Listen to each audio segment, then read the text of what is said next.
Yn ymddangos gynta, Nia Ffion Lewis o Gastell Haidd yn perfformio Pedair Waltz o Gymru.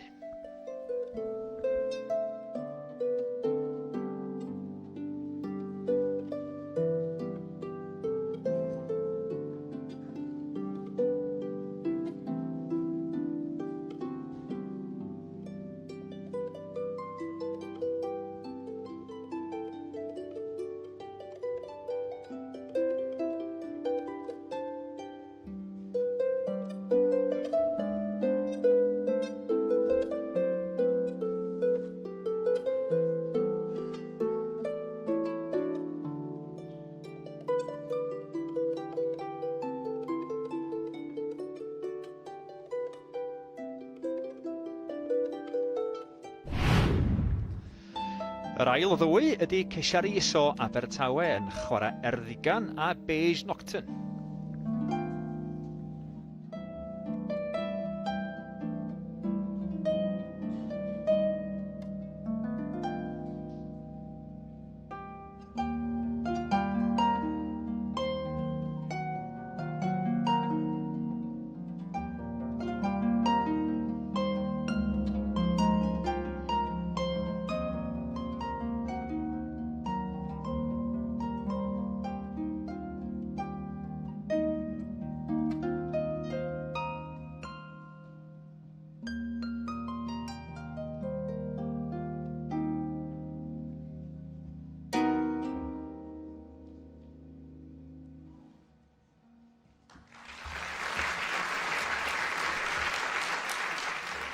Dyna'r